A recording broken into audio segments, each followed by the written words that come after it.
Bismillahirrahmanirrahim. Assalamualaikum warahmatullahi wabarakatuh. Alhamdulillah, hamdan wa syukranillah, wassalatu wassalamu ala rasulillah, wa ala alihi wa man tabi'ahu wa man walah. Saudara-saudaraku yang dirahmati Allah, di kesempatan kali ini insyaallah saya akan sharing tentang filsafat. Ada 3 poin yang akan saya bahas. Yang pertama, mengapa filsafat penting dipelajari oleh akademisi? Yang kedua, apa batasan mahasiswa muslim mempelajari filsafat? Dan yang ketiga, mengapa ulama terdahulu melarang keras filsafat?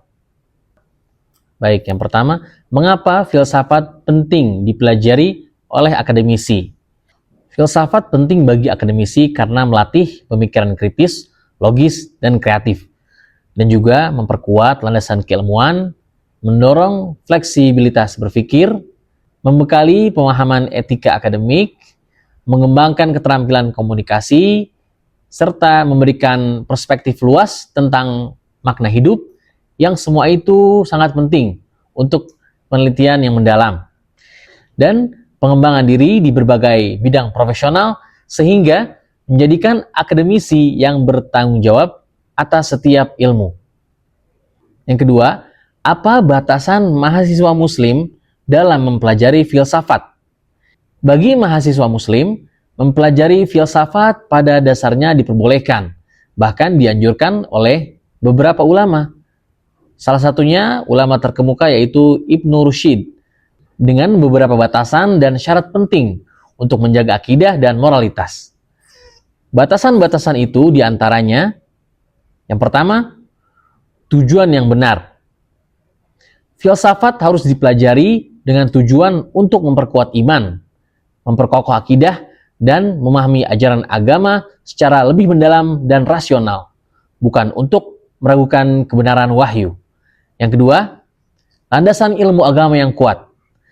Mahasiswa harus memiliki pemahaman dasar yang kokoh tentang Al-Quran dan hadis sebelum mempelajari filsafat.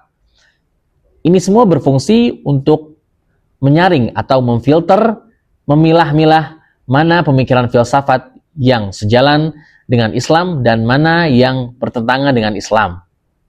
Yang ketiga, bimbingan guru yang kompeten. Sangat disarankan untuk belajar di bawah bimbingan guru atau ulama yang ahli dalam filsafat sekaligus ilmu agama. Bimbingan ini krusial untuk mencegah kesesatan pemahaman dan spekulasi kosong yang bisa merusak iman. Yang keempat, menghindari topik yang bertentangan dengan syariat, seperti pandangan bahwa alam itu kekal atau menolak peran Tuhan sebagai pencipta bumi ini. Itu semua harus didekati dengan kritis atau dihindari sama sekali jika tidak memiliki kapasitas keilmuan yang memadai. Yang kelima, gunakan akal untuk mendekatkan diri kepada Allah Subhanahu wa Ta'ala. Inti dari mempelajari filsafat dalam Islam adalah penggunaan akal secara logis dan sistematis untuk mencari kebenaran yang pada akhirnya mengarah pada pengenalan atau ma'rifat yang lebih mendalam terhadap Allah Subhanahu wa Ta'ala, bukan sebaliknya.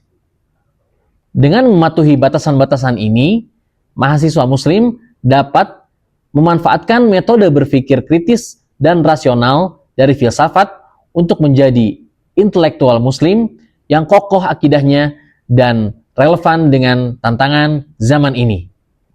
Dan poin yang terakhir, mengapa ulama terdahulu melarang keras tentang filsafat? Ulama terdahulu, khususnya para ulama salaf dan ahli hadis, melarang keras filsafat atau yang mereka sering samakan dengan ilmu kalam karena beberapa alasan ulama. Yang pertama, mendahulukan akal di atas wahyu. Kekhawatiran terbesar adalah bahwa filsafat yang bersumber dari pemikiran Yunani kuno cenderung menjadikan akal manusia sebagai sumber kebenaran utama, mutlak, bahkan dalam masalah akidah dan ketuhanan. Hal ini dianggap dapat menolak atau mempertanyakan ayat Al-Quran dan hadis Nabi SAW yang bertentangan dengan nalar mereka. Yang kedua, menyimpang dari jalan salaf. Mempelajari filsafat dianggap sebagai tindakan meninggalkan metodologi pemahaman agama yang ditempuh oleh para sahabat dan generasi terbaik setelahnya atau salafus saleh yang berpegang teguh pada Al-Quran dan Sunnah secara langsung. Yang ketiga, dianggap sebagai bid'ah atau kesesatan. Imam Syafi'i dan Imam Hambal rahimahullah sepakat bahwa ahlul kalam atau ahli filsafat adalah ahlul bid'ah, pelaku inovasi dalam agama yang tidak sesuai tuntunan dan dianggap sesat. Imam Syafi'i bahkan menyatakan tidak ada perkara yang lebih dibenci daripada ilmu filsafat dan ahli filsafat. Yang keempat, resiko kekufuran. Dikhawatirkan jika mendalami filsafat tanpa bimbingan yang benar dapat mengantarkan seseorang pada keraguan terhadap agama, bid'ah, atau bahkan kekufuran, ateisme, karena pemikiran-pemikiran asing yang dibawa dari luar Islam.